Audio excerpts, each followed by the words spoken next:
Hello दोस्तों, TPC competitive classes में आप सभी का स्वागत है। तो चलिए आज के इस क्लास में फिर से हम लोग मैथ के बारे में चर्चा करेंगे। और मैथ में कौन सा टॉपिक चल रहा था आपका? परसेंटेज, प्रतिशत।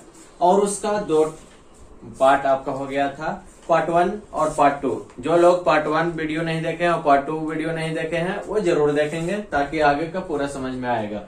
और ये आज के इस लेक्चर पार्ट 3 वीडियो होगा। हम लोग पार्ट 1 और पार्ट 2 से टाइप 11 तक देख लिए थे। आज के इस वीडियो में हम लोग टाइप 12 से आगे देखेंगे, ठीक है ना। तो चलिए, बहुत ही इंपॉर्टेंट क्लास होने वाला है। बहुत ही वीवीए प्रश्न लेके आएंगे और किस तरह से उसको सोल्व करते हैं ये देखेंगे। एग्जाम के समय में, कम समय में कैसे बनाते हैं, इतना लंबा आपको क्वेश्चन मिलेगा, उसको एक लाइन में कैसे बनाएंगे ये भी हम लोग देखेंगे और बनाएंगे।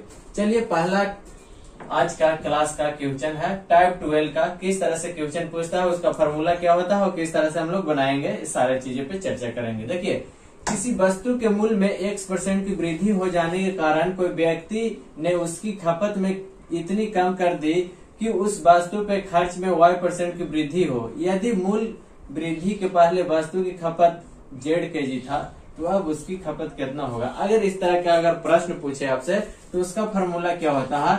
Z इंटू 100 प्लस Y बटा 100 माइनस X kg।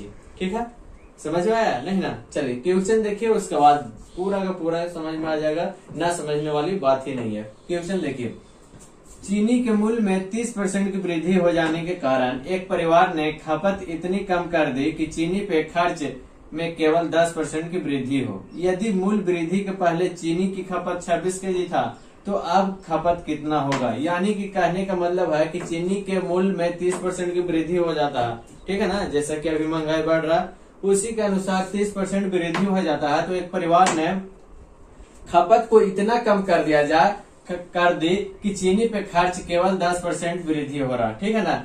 तो मूल्य वृद्धि से पहले, जैसे कि पहले अभी के पहले कितना खपत हो रहा था? 26 kg। तो अब कितना खपत होगा? पहले कितना खपत हो रहा था जो दिया हुआ है आपका 26 kg। तो पूछ रहा है कि अब खपत कितना होगा। तो देखिए, निकाल लीजिए। हमारा Z क्या है? ये आपका X हो जाएगा, ये आपका Y हो जाएगा और ये आपका Z हो जाएगा। समझ गए ना? X Y Z।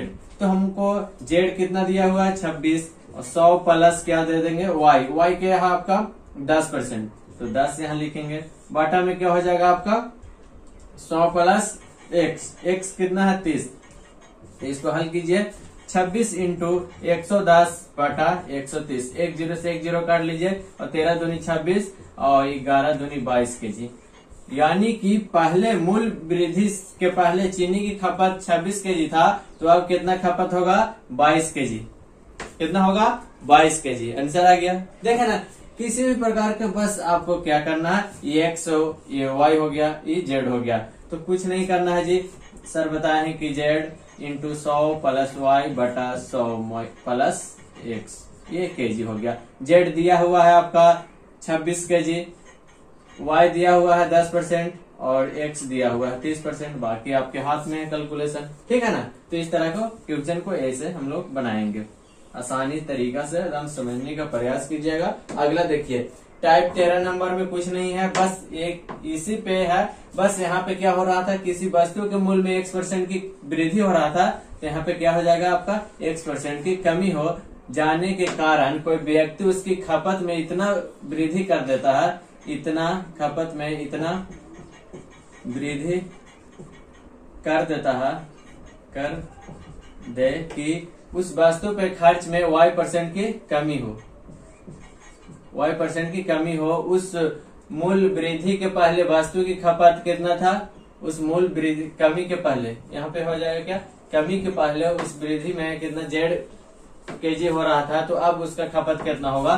तो कुछ नहीं करना है, यहाँ पे क्या कर देना? माइनस, और यहाँ पे क्या कर देना? माइनस। बाकी सेम वैल्यू। यहाँ पे वृद्धि कहेगा तो प्लस हो जाएगा। X% की वृद्धि हो रहा है तो फॉर्मूला में क्या हो जाएगा? प्लस। और यहाँ पे क्या बोलेगा? कमी, तो उसको कर देना है माइनस। उस प्रकार देखिए, ये फॉर्मूला आपका हो गया, ये फॉर्मूला हो गया। सेम फॉर्मूला है, यहाँ पे लिखा हूं मैं टाइप 13 नंबर में। अब इस पे प्रश्न कैसे बनेगा, किस तरह से पूछेगा वो देखिए। चाय के मूल्य में 25% की कमी हो जाने पे एक दुकानदार अपनी खपत में इतनी वृद्धि कर दी कि चाय पे खर्च में केवल 15% की कमी हो, ठीक है ना। यदि मूल कमी के पहले चाय की खपत 30 kg था तो अब कितना खपत होगा, समझ रहे ना। पहले कितना था, 30 kg खपत हो रहा था, तो पूछ रहा कि चाय की खपत अब कितना होगा। तो कुछ नहीं करना है, x हो गया जी, ये आपका y हो गया और ये आपका z हो गया। तो क्या करना है कि z इंटू 100 प्लस y, तो z क्या है आपका 30 है, 100 प्लस y, तो 100 प्लस y हो जाएगा 115 और 100 माइनस y होगा ना, 100 माइनस y, तो 100 माइनस y हो गया आपका 50, 100 माइनस y 15 है, तो 100 माइनस 15 आ गया 85। अब 100 माइनस x यानी कि 100 माइनस 25, तो क्या आ जाएगा आपका 75। ठीक है, अब काटिए यहां से, 17 25 85 और 25 दिए 75, यहां से काट देंगे 5 से, यहां से आपका 6 बार में हो गया ना। अब इसको निकाल लीजिए, कितना आएगा 112/5, यानी कि आपका आ जाएगा, निकालिए 5 दूनी 10 और 5 दूनी 10, 22 पॉइंट समथिंग। पहले 23 kg खपत हो रहा था, अब क्या होगा 22 पॉइंट समथिंग जो आएगा आपका कैलकुलेट करके उतना kg आपका खपत होगा। तो इस तरह के प्रश्न को हम लोग इस तरह से बनाएंगे। 22 पॉइंट कितना आया, 22.4 आएगा, है ना। तो इस तरह से हम लोग बनाएंगे, बस कुछ नहीं था, उसमें वृद्धि हो रहा था तो प्लस हो जाएगा, इसमें कमी हो रहा है, क्या हो रहा है, कमी हो रहा है, देखिए कमी हो रहा है, तो फॉर्मूला क्या हो जाएगा, माइनस हो जाएगा।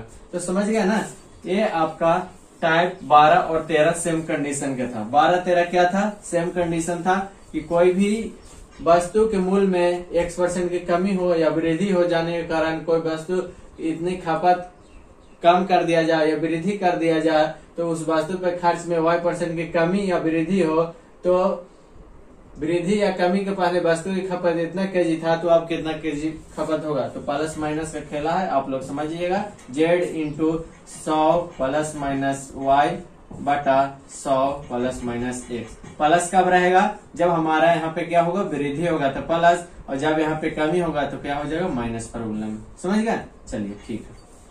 अब हम लोग चलते हैं टाइप 14। टाइप 14 में क्या है देखिएगा, बहुत ही महत्वपूर्ण, और ये VVI के स्क्वायर ही मानिए, एन मानिए, कुछ भी मानिए, परीक्षा में एकदम छपने वाला है। ये प्रश्न परीक्षा में छपे जाते हैं, ऐसा प्रश्न आप निकाल के देखिएगा। चलिए कैसे बनाएंगे इसको, देखिए एक परीक्षा में उत्तीर्ण होने के लिए, उत्तीर्ण मीन्स पास होने के लिए, तो एक परीक्षा में पास होने के लिए 33 अंक चाहिए। एक छात्र ने 220 अंक प्राप्त किया तथा 11 अंक से अनुत्तीर्ण हो गया, यानी कि फेल हो गया। तो पूर्णांक क्या था, यानी कि टोटल नंबर का कितना था। देखिए क्या है, एक परीक्षा में पास होने के लिए 33% चाहिए, तो एक छात्र ने 220 अंक प्राप्त किया, 33% चाहिए, छात्र 220 अंक प्राप्त किया, फिर भी वह 11 अंक से क्या हो गया, 11 नंबर से फेल हो गया। तो टोटल पूर्णांक कितना था, देखिए कैसे बनाएंगे इसको। टाइप 14 33% मीन्स 33 अंक चाहिए पास होने के लिए। छात्र कितना प्राप्त किया, 220 प्राप्त किया। कितना नंबर से फेल किया, 11 नंबर से फेल किया, 11 ऐड कर देंगे तो 33 पूर्णांक इक्विवेलेंट क्या हो जाएगा, 231। तो 100 के क्या हो जाएगा जी, 231 बटा 33 इंटू 100। 33 पूर्णांक बराबर इतना, तो 100 पूर्णांक बराबर क्या होगा, 100% बराबर क्या हो जाएगा। अब इसको काट लीजिए तो क्या आ जाएगा आपका 700। तो टोटल मार्क्स कितना था, 700 का। तो इसका आंसर क्या आ जाएगा, 700। समझे या नहीं समझे, फिर से समझिएगा। ऐसा प्रश्न आपको पूछा जाएगा, छपेगा एकदम सीधा सीधा सवाल। एक परीक्षा में पास होने के लिए 33% चाहिए जी, ठीक है। तो 33% चाहिए, एक छात्र ने 220 अंक प्राप्त किया और 11 अंक से फेल हो गया।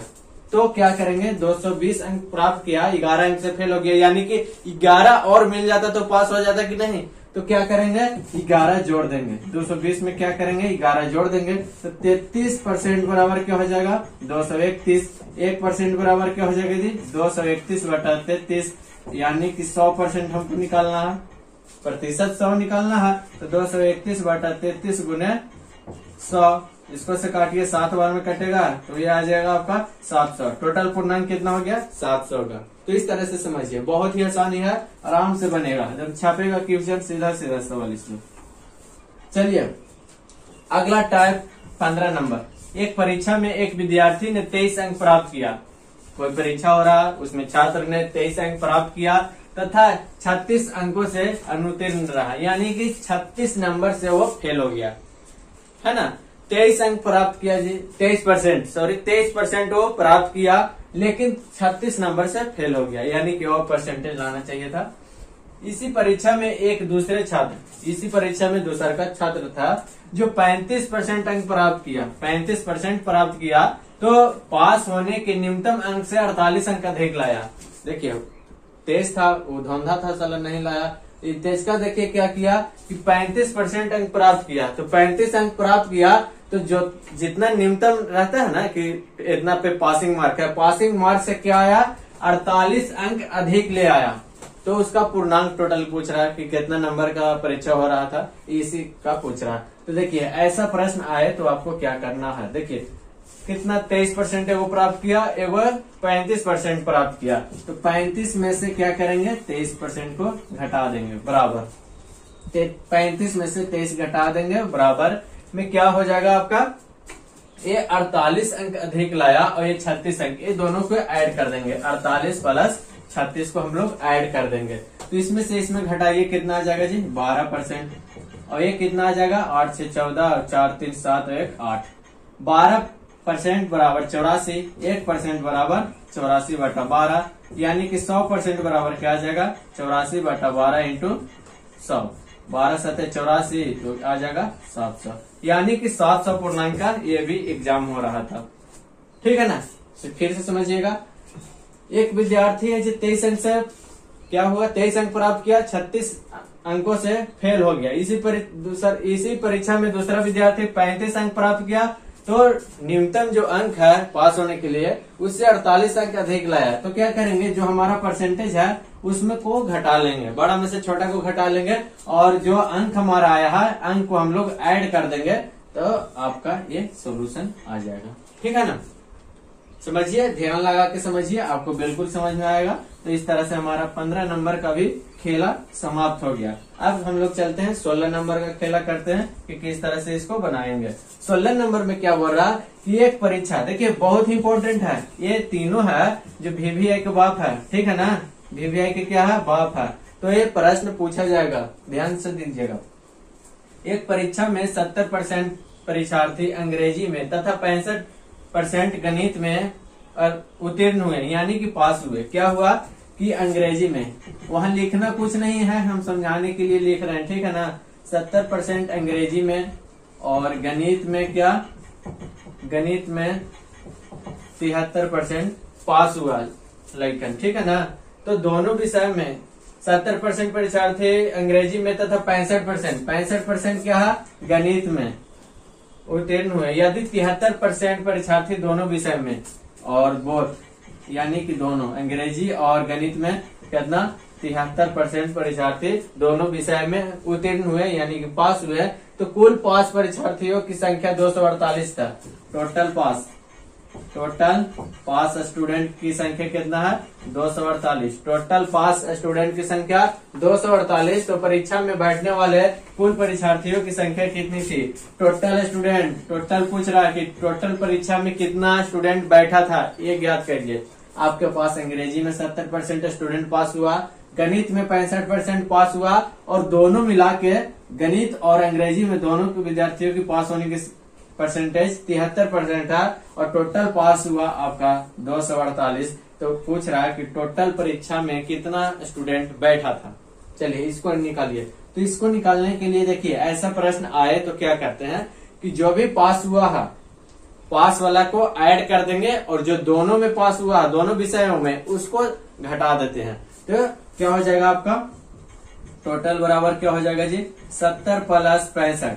ये पास हुआ है गणित में अंग्रेजी में, तो दोनों विषयों में पास हुए छात्रों को परसेंटेज क्या कर देंगे, ऐड कर देंगे, माइनस क्या कर देंगे आपका जो दोनों विषय में पास हुआ है। तो दोनों विषय में पास हुए स्टूडेंट का परसेंटेज क्या हो जाएगा, 73%। क्या करेंगे, इसको घटा देंगे, ये परसेंटेज आ गया। बराबर क्या है आपका 248।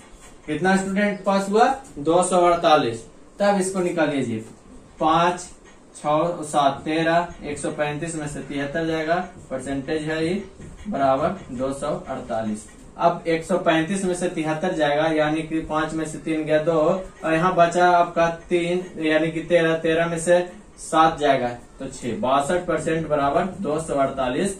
तो 1% बराबर क्या आ जाएगा 248/62, यानी कि 100% बराबर क्या हो जाएगा जी 248/62 इंटू 100। अब काटिए 62 से 248 को, कितना से कटेगा तो ये 4 से कटेगा, तो क्या आ जाएगा 4 इंटू 100 यानी कि 400। तो टोटल परीक्षार्थियों की संख्या क्या आ जाएगा आपका 400। समझ गए ना। इसमें क्या करना है कि जो भी विषय में स्टूडेंट कितना परसेंटेज से पास हुआ, कितना परसेंट स्टूडेंट पास हुआ, उसको ऐड कर देंगे, और बोथ वाला यानी कि दोनों विषय वाला को क्या करेंगे घटा देंगे। उसमें इक्विवेलेंट जितना आपका परीक्षा में स्टूडेंट पास हुआ है उसको से हम लोग बराबर कर देंगे, बाकी आपके हाथ में है। ठीक है ना। तो इस तरह से हम लोग करेंगे। बहुत ही इंपॉर्टेंट था ये सारी चीज, तो इसको ध्यान से आप लोग बनाइएगा। ज्यादा से ज्यादा आप लोग प्रैक्टिस कीजिए। RS अग्रवाल बुक से, लूसेंट बुक से, जो भी बुक हो उससे प्रैक्टिस कीजिए, आपके लिए बहुत ही बेनिफिट होगा। तो इस तरह से हम लोग देख लिए क्या, बहुत सारे टाइप देख लिए, और कुछ टाइप है वो हम लोग आगे देखते हैं। अब हम लोग चलते हैं लास्ट 2 टाइप आपका जो बचा हुआ है उसको देखते हैं। ये भी आपका इम्पोर्टेंट है, यानी कि VVI, इसको भी श्रेणी में हम लोग डालते हैं। ये देखिएगा, ये आपका वोट पे है, वोट पे आधारित है, और कुछ इस पे आधारित है। देखिएगा किस तरह से इसको बोलता है और किस तरह से इसको बनाएंगे। फर्स्ट टाइप नंबर देखिएगा क्या है 17 में, 2 उम्मीदवार के बीच चुनाव हुआ, तो चुनाव में डाले गए कुल मतों, मत मीन्स क्या होता है वोट, कुल वोटों का 35% मत यानी कि वोट 35% वोट प्राप्त करके उम्मीदवार 15,000 मतों से हार गया। यानी कि 35% उसको वोट मिला, फिर भी वह 15,000 वोटों से हार गया। तो जीतने वाले उम्मीदवारों को कुल कितना वोट मिला। यानी कि देखिए 2 उम्मीदवार था, 2 उम्मीदवार के बीच में चुनाव हुआ। इसको कैसे बनाएंगे, टोटल मत 100% मान लेते हैं कि कुल मत क्या है आपका 100%। ठीक है, 100% मान लिए कुल मत। उसमें से आपका 35% मत प्राप्त करके एक उम्मीदवार को हारे हुए व्यक्ति, या उम्मीदवार कह सकते हैं, हारे हुए व्यक्ति को कितना मत मिला 35%। तो जीते वाला व्यक्ति को कितना मिलेगा जी, जीतने वाले व्यक्ति को कितना मिलेगा, जीतने वाले उम्मीदवार को कितना मिलेगा 100 में से 35 घटा देंगे, यानी कि 65% उसको मिला, तब न जीता। 35% हारे वाला को मिला तो 65% जीते वाला को मिला। चलिए ठीक है, 15,000 मतों से हार गया, इसको 15,000 वोट से ही हार गया है। ठीक, तो उम्मीदवार को कुल कितना, जीतने वाले उम्मीदवार को कुल कितना, जीतने वाले उम्मीदवार को कुल कितना वोट मिला, इसको निकालने के लिए बोला है। तो देखिएगा इसको कैसे निकालते हैं। देखिए 65% जीते वाला के मिला, हारे वाला के कितना मिला 35%, कुल दिया हुआ है कितना 15,000 से हार गया, यानी कि 15,000 से हार गया है। ठीक है, तो 30% बराबर क्या हो जाएगा 15,000, यानी कि 1% बराबर 15,000। ठीक है, अगर टोटल पूछता है तो हम लोग 100% से करते हैं, लेकिन यहाँ पे क्या बोल रहा है कि जीतने वाले उम्मीदवार को कुल कितना वोट मिला। तो जीतने वाले उम्मीदवार का कितना परसेंटेज है 65, यानी कि 65% निकाल लेंगे इसका। तो 1% बराबर 15/30 आ जाएगा ना जी। तो 65% बराबर क्या आ जाएगा जी 15,000/30 इंटू 65। इसको आप काटिए 10 से 10 और 3 से कर दीजिए 500 बार में, तो गुना कीजिएगा तो क्या आएगा आपका 32,500। कितना आ जाएगा जी 32,500। गुना कीजिए 0 0 6 5 5 25 और 6 5 30 और 2 32, 32,500 वोट मिला किसको, जीतने वाला व्यक्ति को। तो उसको कितना मिलेगा, अगर पूछता है कि हारे हुए व्यक्ति को कितना मिला तो 15,000 घटा देते हैं, क्योंकि 15,000 के मार्जिन से हार जीत हुआ है। चलिए, तो ये आपका आंसर हो गया। फिर से समझिएगा, एक बार फिर से समझाते हैं। कुल मत 100% है, हारे हुए व्यक्ति 35%, हारे हुए व्यक्ति का कुल वोट कितना मिला 35% वोट मिला, जीतने वाले व्यक्ति का कुल वोट कितना मिला 65%। 100 में से 35 घटा देंगे 65 आ जाएगा। अब बोल रहा कि जीतने वाले उम्मीदवार को कुल कितना वोट मिला, और 15,000 वोट से हार गया 35% वोट ला के भी, तो 65% माइनस 35% बराबर हम लोग 15,000 ले लिए हैं। अब 30% बराबर 15,000, तो 1% बराबर 15,000/30।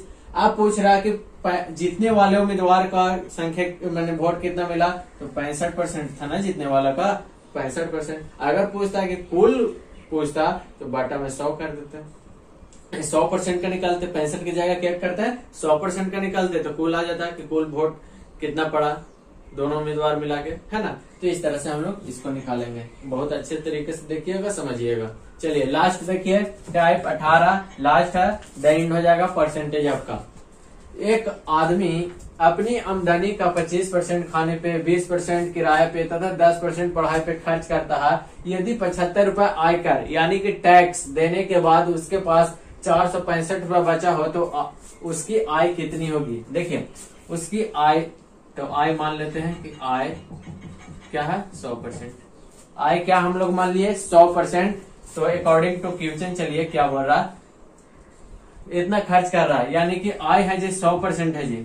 आय कितना है 100%, उसी में से ना खर्चा करेगा, जो कमाएगा उसी में से खर्च करेगा ना। तो कितना खर्च कर रहा, 25% खाने पे, क्या कर रहा 25% खाने पे, 20% किराया पे, 20% किराया पे, 10% पढ़ाई पे, 10% पढ़ाई पे, और कर रहा खर्च नहीं, बराबर क्या हो जाएगा 465 रुपये बचाता है, कितना टैक्स देके 75 रुपए, तो 465 प्लस 75 उधर ऐड कर देंगे और 100 में से इन तीनों को जोड़ के घटा देंगे। तो 100 माइनस 25 और 20 कितना हो गया 45, 45 प्लस 10 हो गया आपका 55, ये हो गया आपका परसेंटेज में, बराबर ये जोड़ दीजिए 0, 6 और 7 13 और 1 14 और 4 और 1 5, ठीक है। अब 100 में से 55 गया जी 45%, बराबर क्या आ गया 540, तो 1% बराबर क्या आ जाएगा 540 बटा 45, तो 100% बराबर क्या आएगा 100% बराबर 540 बटा 45 इंटू 100, ठीक है। अब इसको काटिए, देखिए ये काट दीजिए 9 5 45 और 9 6 54, ये 12 25 60, यानी कि 1200 रुपए जी। उस आदमी का जो कमाई था, आय था 1200 रुपया था, 1200 में 25% खर्च कर रहा आपका खाने पे, 20% किराए पे और 10% पढ़ाई पे, और उसके साथ साथ 75 रुपए देने के बाद भी उसको 465 रुपया बचेगा, ठीक है ना। तो इस तरह से हम लोग निकालेंगे। क्या किए हैं, कुछ नहीं किए हैं, आय 100% मान लिए, अब 100% में से खर्चा करेगा, जितना आय रहेगा उसी में तो खर्चा करेगा, तो खर्चा वाला को ऐड कर देंगे सबको और इसमें से घटा देंगे, और जो आपका शेष बचा हुआ है पैसा और जो आय दिया है उसको उधर हम लोग ऐड कर देंगे, बाकी आपके हाथ में है। ये सब कैलकुलेशन आप लोग को आसानी से आता होगा। तो इस प्रकार से हमारा 17-18 टाइप खत्म हो गया, यानी कि 1 से लेके 18 टाइप हमने देखा, है ना। कितना सारा टाइप हो गया 18 टाइप, यानी कि 18 अलग अलग तरह का क्वेश्चन परसेंटेज से बन सकता है। जो आपके लिए इम्पोर्टेंट था वो सारा हमने करा दिया है। अब आपका काम क्या है, अब आपका काम है ज्यादा से ज्यादा प्रैक्टिस करें। हर एक बुक को निकालिए, RS अग्रवाल है तो RS अग्रवाल पढ़िए, लूसेंट है लूसेंट पढ़िए, या और भी कोई बुक है तो उससे भी आप लोग कर सकते हैं, या सेट प्रैक्टिस में ये सब आएगा ही आएगा। परसेंटेज से अगर पूछेगा तो जो 1 से लेकर 18 तक कराया गया है उसी से आपको प्रश्न पूछे जाने की संभावना 100% है। तो चलिए इस वीडियो को आप लोग अगर समझ में आया है तो ज्यादा से ज्यादा कमेंट कीजिए, शेयर कीजिए और अधिक से अधिक लोगों तक पहुंचाइए। चैनल पे नए हैं तो सब्सक्राइब कर लीजिएगा। हम लोग नेक्स्ट टॉपिक के साथ मिलेंगे नेक्स्ट वीडियो में। थैंक यू, जय हिंद।